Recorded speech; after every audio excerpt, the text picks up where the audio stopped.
अब हम एक बात और शेयर कर रहे थे, बच्चों में और लंगर प्रसाद में कनेक्शन क्या होता है। देखिए संगत जी, आजकल के जो बच्चे हैं ना, वो इतने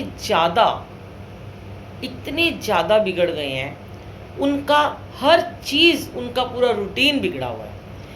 लोग कहते हैं कि मैं जहाँ जाती हूँ, जिस घर में जाती हूँ, मुझे वहाँ पे, उस घर की नहीं बात कर रही हूँ, जिस घर में सत्संग करने हम डेली जाते हैं, तो उस घर में कोई ना कोई संगत हमेशा ऐसी होती है। कोई ना कोई एक बच्चा, दो बच्चे ऐसे मुझे नज़र आ जाते हैं कि जो बहुत ज़्यादा बीमार होते हैं। उनको बहुत बड़ी बड़ी प्रॉब्लम्स हैं। किसी को मतलब कैंसर है, किसी को ब्रेन ट्यूमर है, किसी को शुगर है, किसी को डिप्रेशन है। सबसे बड़ी बात, 7-8 साल के बच्चे को संगत जी डिप्रेशन है।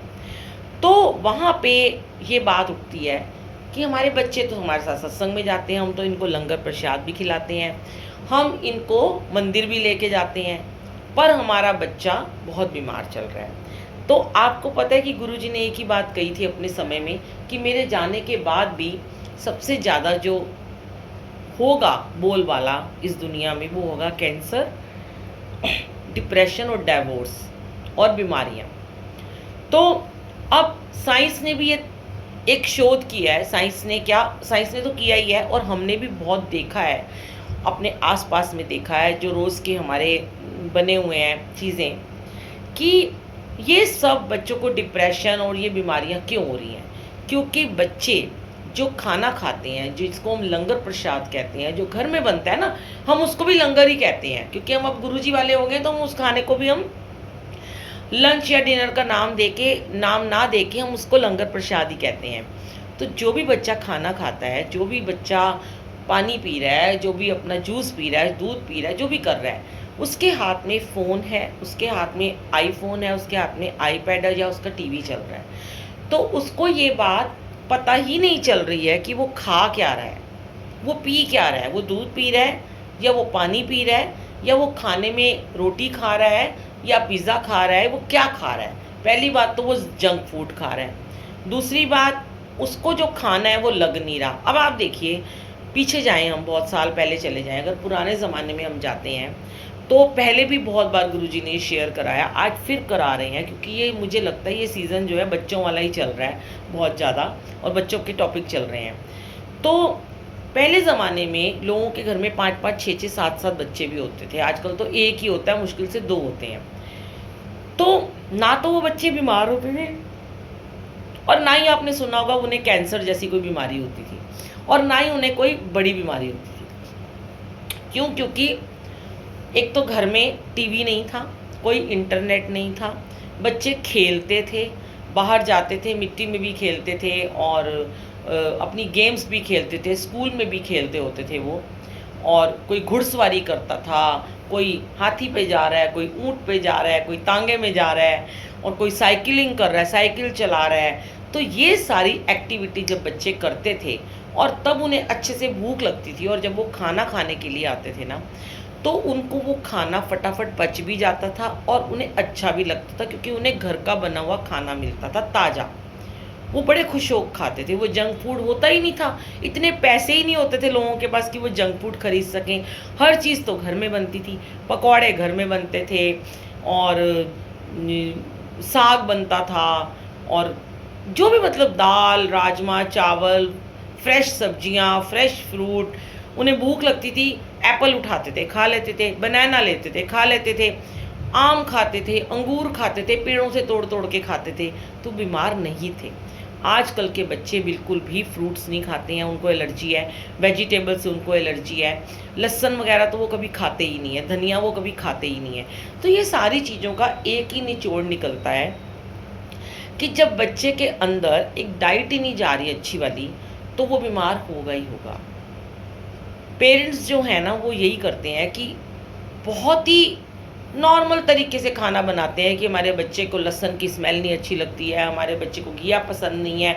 मैंने पहले भी बहुत बार शेयर किया, गुरुजी आज करवा रहे हैं, मैं भी देखती रहती हूँ इंस्टाग्राम पे और यूट्यूब पे। मुझे बड़ा अच्छा लगता है खाने की वीडियोस देखना। कि कल मैं देख रही थी कि कद्दू को जो होता है पेठा होता है, जो जिस पेठे की सब्जी बनती है, उसको रगड़ के कद्दूकस करके ना उन्होंने आटा गूंदा और उसके पराठे बना के अपने बच्चों को खिलाए, नमक मिर्च हरी मिर्च डाल के। उन्हें पता ही नहीं चला इसमें कद्दू था।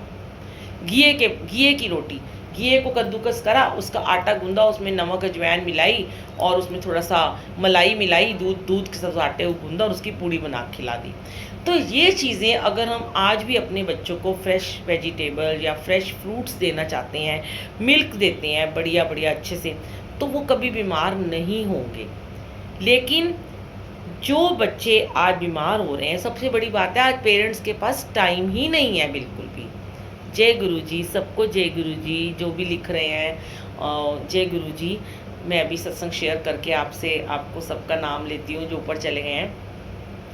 तो संगत जी, इतने पेरेंट्स बिजी हैं, अपने काम में इतने ज़्यादा बिजी हैं और उनके पास टाइम ही नहीं है ये सब करने का।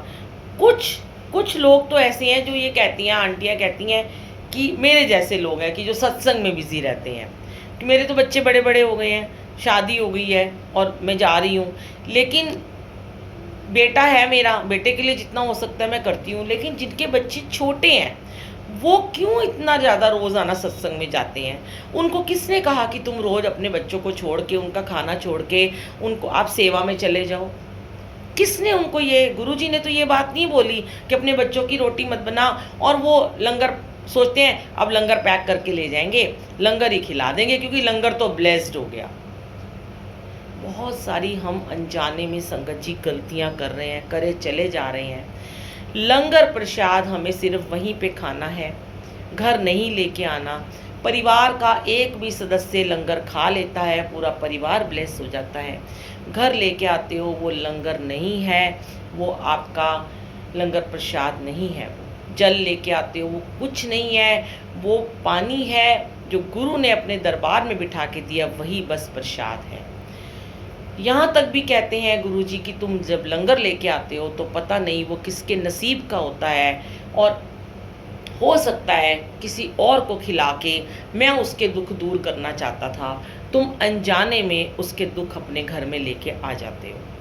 तो इसलिए अपने घर में अपने बच्चों के लिए ही खुद प्रसाद बनाइए। अगर आपको जाना है उनके लिए अच्छा सा बढ़िया सा खाना बना के पैक करके रख के जाइए, लेकिन आप उनका खाना बना के जाइए।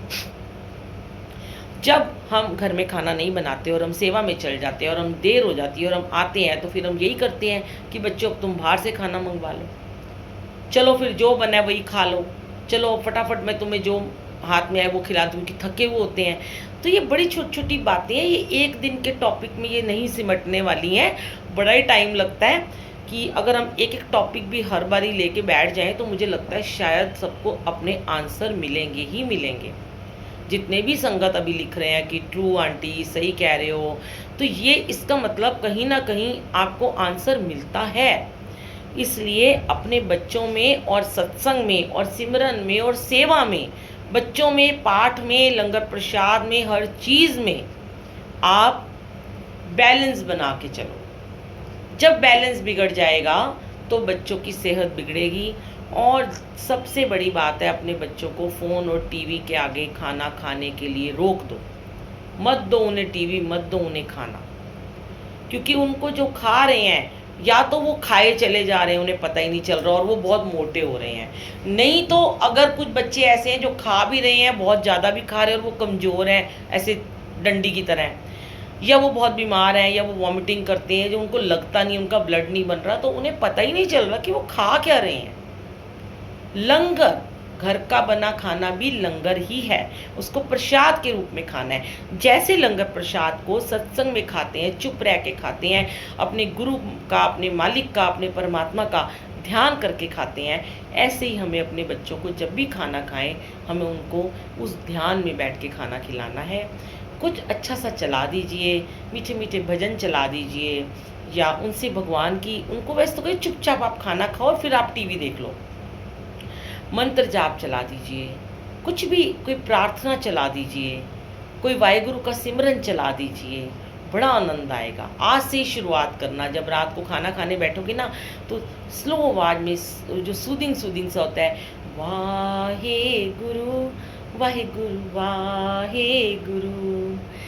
ओम नमो शिवाय, शिव जी सदा सहाय। ओम नमो शिवाय, गुरु जी सदा सहाय। पीछे लिखा हुआ है, उल्टा नजर आ रहा है आपको मंत्र जाप। तो ये चीज़ें करते हुए अपने बच्चे के अंदर उस भोजन को डालिए। जब वो जाप, वो सिमरन, वो उसके पेट में जाएगा तो उसके अंदर अगर कोई बीमारी है भी, अगर कोई कष्ट पहले से आ भी गया ना, तो वो हट जाएगा, ख़त्म हो जाएगा।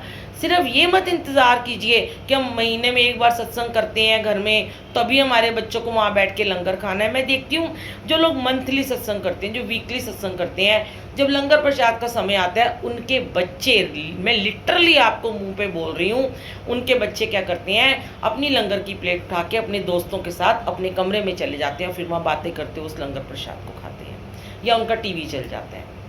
जब एक बात आपको बताई गई है कि लंगर प्रसाद को गुरु जी के दरबार में बैठ के ही खाना है, घर नहीं लेके जाना, कमरों में बैठ के नहीं खाना। हाँ, संगत ज़्यादा है, कमरे में बैठी है, वो खा रहे हैं, लेकिन ध्यान उनका गुरु की तरफ है, बातों की तरफ नहीं है। वो गुरु जी उस समय संगत जी हमारा ट्रीटमेंट कर रहे होते हैं, हमारा इलाज कर रहे होते हैं। और टाइम टू टाइम अपने बच्चों को मंदिर गुरुद्वारे जरूर लेके जाया करो। हफ्ते में 10 दिन में, चाहे 15 दिन में जरूर लेके जाओ। घर में सत्संग में बिठाते हो बात अलग है, लेकिन अगर किसी भी मंदिर, बड़े मंदिर, गुरुद्वारे में लेके जाते हो तो एक अलग बात है। वो एक ऑरा होता है जहाँ पे आपके जो बच्चे हैं उनको सीखने को मिलता है।